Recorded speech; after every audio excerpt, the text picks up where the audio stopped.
Hey everyone, I'm Stephanie, host and head bookologist here at the Get Literate podcast. I'm a book loving, notebook hoarding reader and writer on a mission to change lives one book and one notebook at a time. On this podcast, we explore the power of bookology. What's that? That's the study of books and reading and notebooks and writing mixed with mindful practices and creativity to create lives we love. Here, you'll find episodes exploring the reading and writing life and how they can make our actual lives better. You'll get book recommendations and notebooking prompts around particular themes, and you'll even hear from authors and special guests who can fuel our reading and writing hearts and help us take inspired action in our own daily practices. So, grab a notebook and your TBR list, and let's get literate.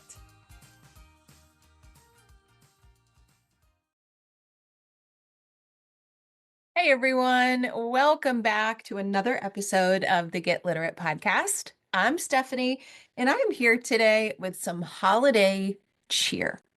Now, if you're listening to this episode in real time on the day it was released, well, then it's November 26th of 2024. That means that Thanksgiving is just a couple of short days away, and one of the biggest days in my reading life is just around the corner. December 1st is the day that I allow myself to start reading holiday themed books.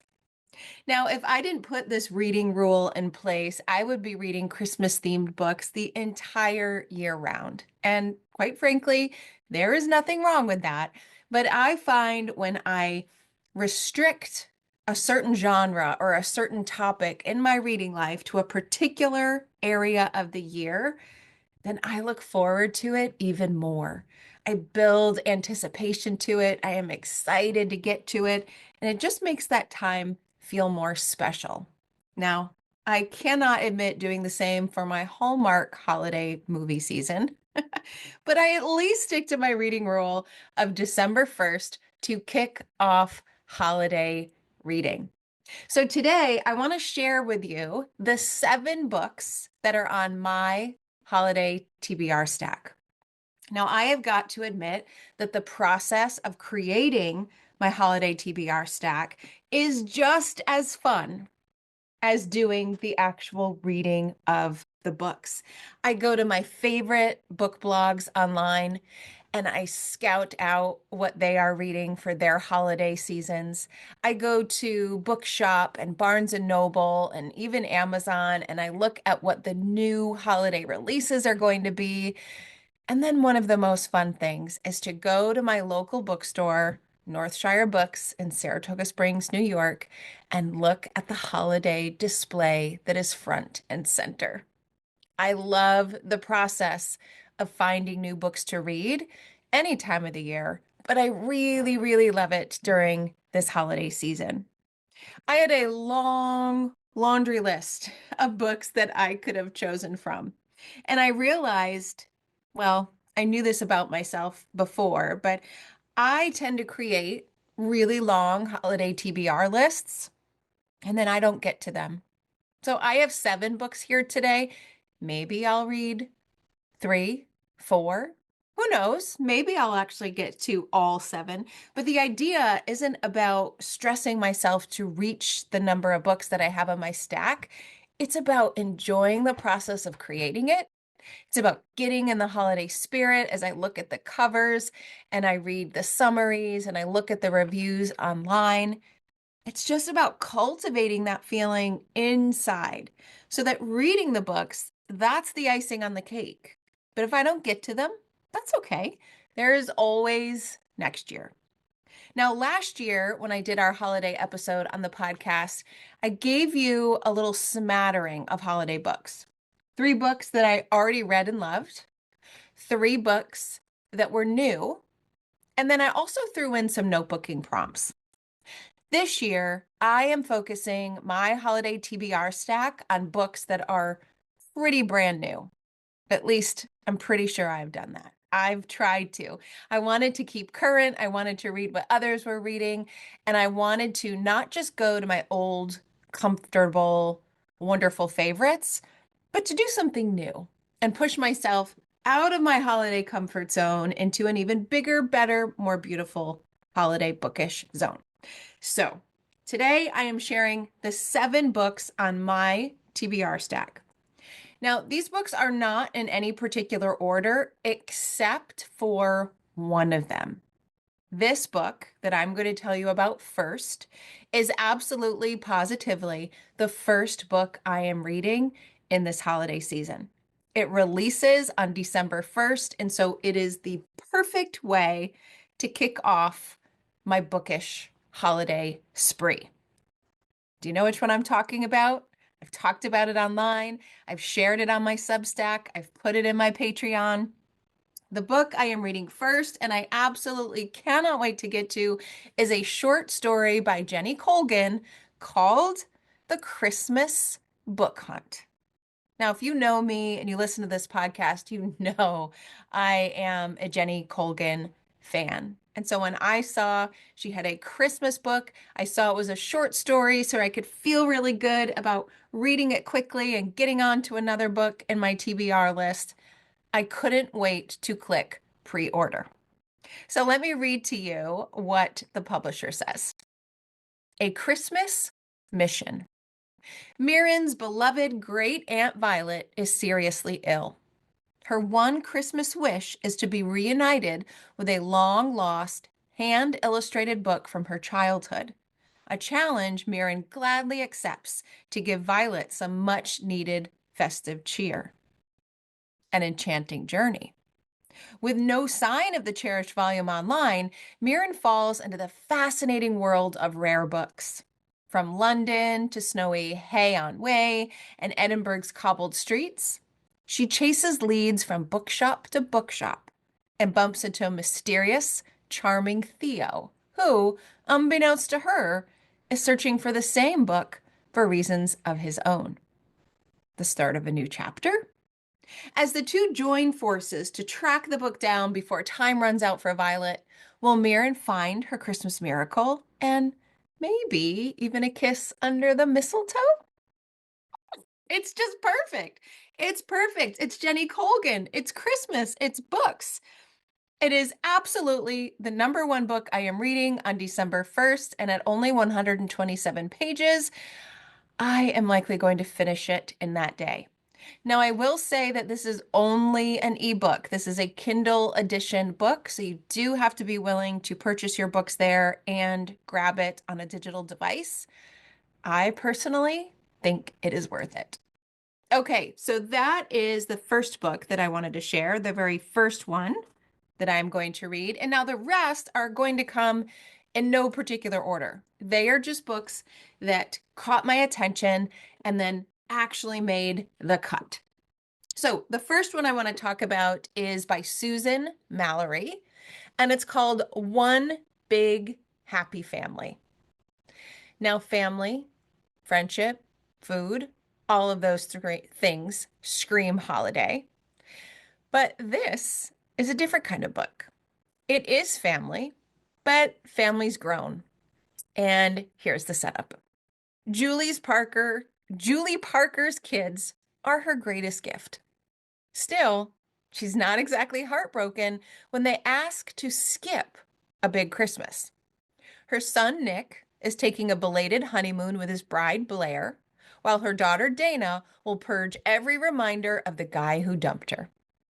Again, Julie feels practically giddy for one-on-one holiday time with Heath, the much younger man she's secretly dating. But her plans go from cozy to chaotic when Nick and Dana plead for Christmas at the family cabin in memory of their late father, Julie's ex. She can't refuse, even though she dreads their reactions to her new man when they realize she's been hiding him for months. As the guest list grows in surprising ways, from Blair's estranged mom to Heath's precocious children, Julie's secret is one of many to be unwrapped. Over this delightfully complicated and very funny Christmas, she'll discover that more really is merrier, and that a big happy family can become bigger and happier if they let go of old hurts and open their hearts to love. I felt like this book just had so many signs pointing read me. First, it reminded me of Christmas with the Cranks, skipping that big Christmas. Then it reminded me of Daddy's Home, that wonderful movie. There is a Christmas version with blended families and estranged parents and everybody coming together under one roof. And I thought, well, it's got a little bit of my favorite things. I think this one could be a good one to add to the TBR. I love the idea of found family. I love the idea of funny family. And I love the idea of letting go with what Christmas or the holiday used to look like, and instead focusing on what it could look like. So that's One Big Happy Family by Susan Mallory. Now, up next is a book I think many of you are going to be proud of me for putting on my TBR because it is not typically a book that I would. However, this is a wonderful author, and I have so many people who convinced me that mysteries and unlikely books in the season can be a really good thing. And so the next book on my TBR is The Mistletoe Mystery, a maid novella by Nita Prose. So this is about Molly. Molly has always loved the holidays. When Molly was a child, her gran went to great lengths to make the season merry and bright and full of cherished traditions. The first few Christmases without Gran were hard on Molly. But this year, her beloved boyfriend and fellow festive spirit, Juan, is intent on making the season Molly's most finest and joyful yet. But when a Secret Santa gift exchange at the Regency Grand Hotel raises questions about who Molly can and cannot trust, she dives headfirst into solving her most consequential and personal mystery yet. Molly has a bad feeling about things, and she starts to wonder, has she yet again mistaken a frog for a prince? This, according to the publisher, is a heartwarming, magical story about the true spirit of the season and reminds us that love is the greatest mystery of all. I think this is a mystery that is easier for me to get behind. It feels like a cozy mystery, a softer mystery, and a holiday mystery. So that is why I added it to my TBR. Now, up next is one that you're going to say, this book screams Stephanie. And it does. It is like a Hallmark movie wrapped up in the book, including some very tasty baked treats. Here is the setup for Christmas in London, a place I really, really want to go to. Christmas in London by Anita Hughes. Set during London's most festive time of year and filled with delicious food, Anita Hughes' Christmas in London reminds us that love and forgiveness are truly the greatest gifts of all. It's a week before Christmas, and Louisa Graham is working 12-hour shifts at a bakery on Manhattan's Lower East Side. When a young cooking show assistant comes in from the rain and begs to buy all the cinnamon rolls on her tray, she doesn't know what to do. Louisa is just the baker, and they aren't hers to sell. But the show burned the rolls they were supposed to film that day, so she agrees. The next morning, Louisa finds out that her cinnamon rolls were a hit, but the star of the show was allergic, and the whole crew is supposed to leave for London that afternoon. They want Louisa to step in for their annual Christmas Eve dinner TV special at Claridge's. It's a great opportunity, and Digby Bunting, Louisa's famous baking idol, will be there, even if he does seem more interested in her than her food. And then there's Kate, the show's beautiful producer. On their first day in London, she runs into the skinny boy she jilted at St. Andrews in Scotland 10 years ago. Now he's a handsome, brilliant mathematician and newly divorced. Their familiar spark is still there, but so is the scar of how they left things. Kate and Louisa are busy preparing for the show, but old and new flames are complicating their work. This enchanting novel is a delicious holiday treat. You know, in my biggest dreams, I would have a bookery, a bookstore, plus a bakery. And so if you're going to give me a book that has a bakery and an unexpected chance to live a dream out in London at the holiday season, you know that this one is going to be on my TBR, and it is. Now, full disclosure, this was the one that wasn't new, but when I read it, when I saw the beautiful cover, I just didn't care. And so there is a little bit of an old favorite here. Up next is Most Wonderful by Georgia Clark. I love looking at these holiday book covers. This one just has the most beautiful color scheme with this muted teal, the white letters, these pops of red at the giant houses and hotels and sweaters that the characters are wearing. This one truly drove me to the pages because of the cover, and then I fell in because of the setup. So here it is. The holidays are fast approaching, and the Belvedere siblings are a mess. Liz, a holiday showrunner, or no, I'm sorry, a Hollywood showrunner and a responsible eldest, has no idea how to follow up her hit show's first season or how to deal with her giant crush on its star, Violet Grace. Bertie turned her chronic middle child syndrome into a career as a stand-up comic. But since she spends more time wooing women than working on new material, she's facing one-hit wonder status, especially when she gets axed by her manager.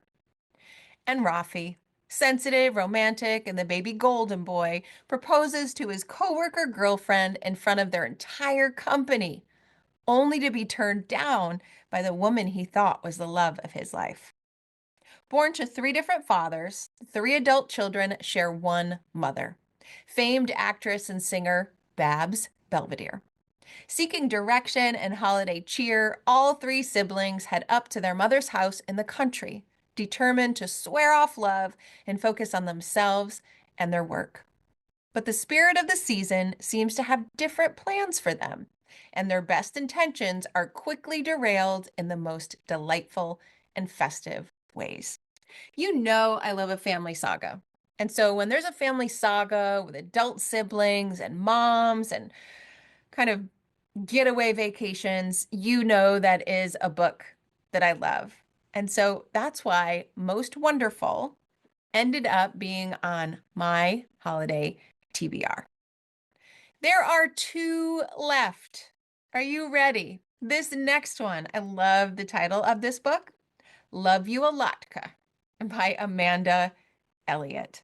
Right, so far, all of my books have been celebrating the Christmas season that I celebrate, but my reading life should not only be about me. You've noticed that I have books that are different genres, different characters, different settings, all sorts of things, because I want to grow my reading circles even when I am reading in a comfort genre. So, Love You a Latka by Amanda Elliott is my way of experiencing a different kind of holiday season. This one is a romance, and here's the setup. Snow is falling, holiday lights are twinkling, and Abby Cohen is pissed. For one thing, her most annoying customer, Seth, has been coming into her cafe every morning with his sunshiny attitude, determined to break down her carefully constructed emotional walls. And as the only Jew on the tourism board of her Vermont town, Abby's been charged with planning their fledgling Hanukkah festival. Unfortunately, the local vendors don't understand that the story of Hanukkah cannot be told with light up plastic figures from the nativity scene, even if the three wise men wear yarmulkes. Desperate for support, Abby puts out a call for help online and discovers she was wrong about being the only Jew within 100 miles. There's one other one. Seth. As it turns out, Seth's parents have been badgering him to bring a nice Jewish girlfriend home to New York City for Hanukkah. And if Abby can survive his incessant, irritatingly handsome smiles, he'll introduce her to all the vendors she needs to make the festival a success. But over latkes, donuts, and winter adventures in Manhattan, Abby begins to realize that her fake boyfriend and his family might just be igniting a flame in her own guarded heart. There is such a bakery theme. There is such a London/New York City theme in my books. And I fell in love with this one. I'm really close to Vermont. I've been there often. And this is just a book that, I don't know, it just feels warm and sparkly inside. So, Love You, Alatka by Amanda Elliott. Last but not least, and again, it was really hard for me to narrow down my TBR list. And I know which one I'm reading first, right? Jenny Colgan's The Christmas Book Hunt. But I'm really not sure of the order of the other ones. But the last book I have to share, I'm saving for last because this is a book that is trying to keep the Christmas season going all year long. This is The 12 Months of Christmas by Sheila Roberts. Here is the setup. Sunny, Ariana, and Molly are having three very different but equally terrible Christmases. Sunny is a newlywed with two new stepkids who want nothing to do with her. Ariana is newly divorced and hates having to send her daughter off to spend the holiday with her dad. For Molly, nothing is new, but her job at the post office is getting very, very old. The whole Christmas season has been a bust all around. But Sunny and Ariana have a wild idea. What if they had a Christmas do-over in January, in February, on St. Patrick's Day? Christmas all year long. What could that look like? As these three determined women chase the perfect holiday through 12 months of cooking disasters, over-the-top festivity, and lots of laughter and tears, they'll discover perfection is way overrated. I just loved the idea of this. Christmas every month, doing it over, Groundhog Day style, until you get it so-called right. Of course, realizing that getting something right isn't actually the goal after all. But for someone who loves Christmas and has to set reading rules around her reading life so it doesn't leak out and take it over, the idea of a book about the 12 months of Christmas, that is pretty appealing to me. Okay, there you have it. Let me run through those titles one last time. And of course, these titles, their links and pictures of the covers, because I know that matters, can be found in the show notes at alitlife.com and inside your podcast platform. Here we go. No particular order. One Big Happy Family by Susan Mallory. The Mistletoe Mystery by Nita Prose. The Christmas Book Hunt by Jenny Colgan, reading it on December 1st. Christmas in London, a novel by Anita Hughes. Most Wonderful by Georgia Clark. Love You, Alatka by Amanda Elliott. And The 12 Months of Christmas by Sheila Roberts. Do you have one that has jumped out at you? Do you have a recommendation for what I should read first? Actually, not first. We know Jenny Colgan's coming first. What I should read second or third or fourth? And do you have books that you think I would love that didn't make it on the TBR cut list? Now, here's the thing. This TBR is an intention. Maybe I'll read them all. Probably I won't. Will I change some of them later on and perhaps switch one out? Absolutely. Based on my next trip to the bookstore, based on the comments from this podcast, based on new books that come across my feed. Again, it isn't the actual reading of the holiday books that matters most to me. What is equally as important is the process of finding them, the process of getting into that holiday spirit through the books we read. You know that I think books are magical and can do many things. And it turns out they can make you feel festive in the holiday season. I cannot wait to hear your feedback and your title recommendations for this episode. You can find me online at alitlife.com and click the show notes for this episode. You can head to social media, your favorite platform. I'm at AffinitoLit, and you can leave your comments on the post for the episode there. And as always, you can go to the audio button inside your favorite podcast platform, and you can send me a quick message of the books you'd like to read. And one last thing, if you want more holiday books, more holiday notebooking ideas, more live holiday events, and just more spirit through our reading and writing, then consider joining my Patreon. It's $5 a month, and every December, we spread holiday cheer through a one-word intention, a bibliotherapy book calendar, bonus episodes, live events, and more. If you're interested, I really hope to see you there. Thanks so much for listening to this episode, everyone. I hope me talking about the books on my TBR gets you excited to boost your holiday spirit by building yours. I can't wait to hear about it. Thanks, everyone. I'll see you in the next episode. Thanks for listening to today's episode of the Get Literate podcast. You'll find links to all the books, resources, and ideas mentioned in the show notes and at alitlife.com. And if you want more, you might like to join my Patreon community. There, you'll find additional inspiration for your reading and writing life, like bonus podcast episodes, book calendars, monthly book clubs, notebooking inspiration, live events, giveaways, and more. It's only $5 a month, and you get instant access to all of the previous content too. Learn more at getliterate.co. And one more thing, if you love what you listened to today, please take a moment to rate and review the podcast, or take a screenshot of the episode and text it to a friend. This helps the podcast grow, and it builds our bookish and notebookish community too. Thanks for listening.